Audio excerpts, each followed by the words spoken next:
Modification made for the Mudgee maintenance facility. Yep. It was on public exhibition from the 31st of July Correct. until the 14th of August. Correct. Can I just, while that's happening, if someone could find, would someone be able to find how many submissions were made to that? 10. 10? At lunchtime on the 14th, the webpage was still showing that submissions were closing in 3 days. Is anyone aware of that issue? I'll take your word for it. Because I went on there and I didn't check the website at lunchtime on the 14th, so I'll take your. I did, Minister. Take your word for it. And I rang the number and they were going to fix it. But just on that Mudgee facility, right? Because this is one of those ones that seems to have gotten ahead of steam, well above what it is. The facility we're talking about, for the benefit of the whole committee, because this is a very specific case that perhaps not all committee members would be aware of. So, Energy Co.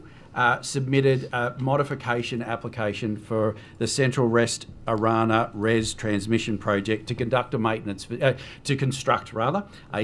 facility outside of Mudgee. Now, that facility will support the operation of the renewable energy zone and will house an office, training space, workshops, and a storage area. So the total footprint of this is 0.77 hectares, and it's in an existing industrial estate around 300 metres from the nearest residence. So it was a modification of that nature, was not required to go on public exhibition, but Energy Co indicated that it would be exhibited. So it was exhibited for 14 days between the 31st of July 2025 and the 14th of August 2025, noting that there might be a problem with the website dates. Right, so despite not being required to do so, there was that comment in the report, so there was the exhibition period. The department notified everyone who made a submission on the original Central West Arana Renewable Energy Zone transmission project, as well as neighbouring properties around that proposed maintenance facility. Now, the modification report and that process, I'm advised, again, it may be a slightly dated, but I'm advised that 10 submissions were received during that exhibition period, objecting to the modification. All of those were located about 50 kilometres or more from the site of the facility, with the majority of the objections being to the transmission project itself rather than the shed in question.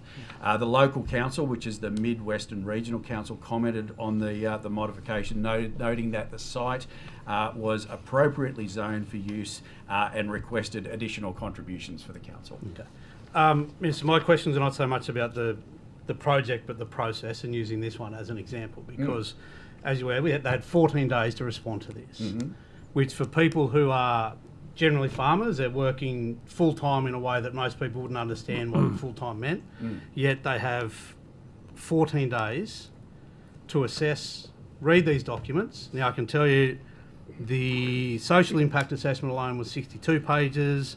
Traffic I don't know assessment why 49. they were so long. Right, to The be honest, entire document was 680 pages. So just let me get to the... The entire document was 680 pages. Yeah, I know. They I don't know had why it was so long.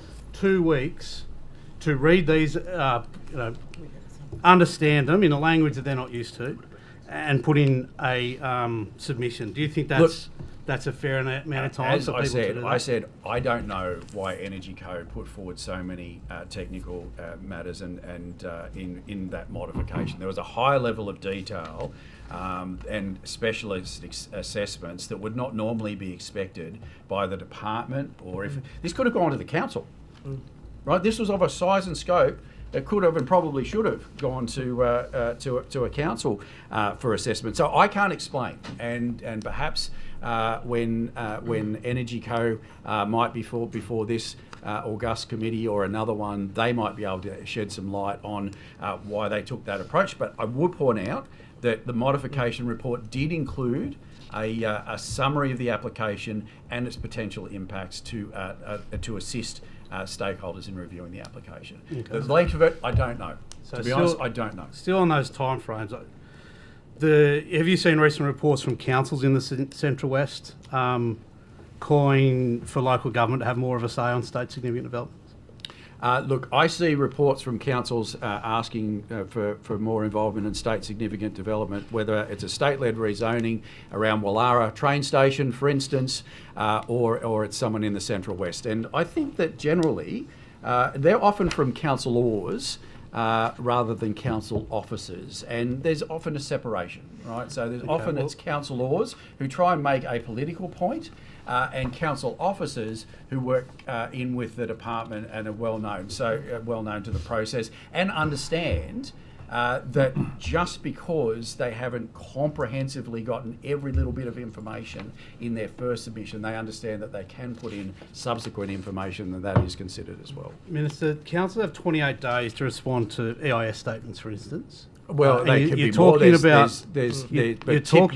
legally required to respond them. You're talking about this being an issue raised by councillors and not council. Some councils that put in on multiple staff whose job it is purely to assess and respond to these. Things. The Nationals really really did Country New South Wales a disservice with the reses. They should have done it a lot better. Noting, Minister, that these are not things that they've asked for. They're not, this isn't a workload that they've sought or asked for. Yeah.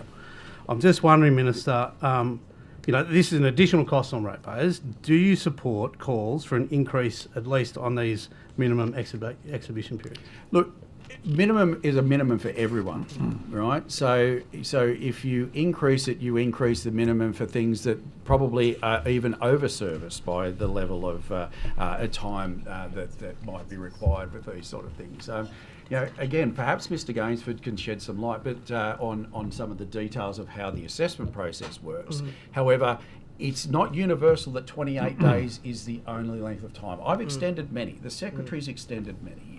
The department, beyond the Secretary, have extended many state significant development applications. What we're finding, though, is, and we'll have a look in more detail with any recommendations that the inquiry into the res come up with, as they've made some findings, made a number of recommendations. We'll have a look at that out of the interim report. But I think it is people are having the response. What should have happened in those renewable energy zones is when the previous government started them, they should perhaps have done a fair bit more of the upfront work, similar to what we're doing with respect to the state-led rezoning around, say, Wallara Station. Not directly comparable, but a big infrastructure investment that used some state heft to do the detailed work around it. That should have probably been done in the renewable energy zones too. Minister, seeing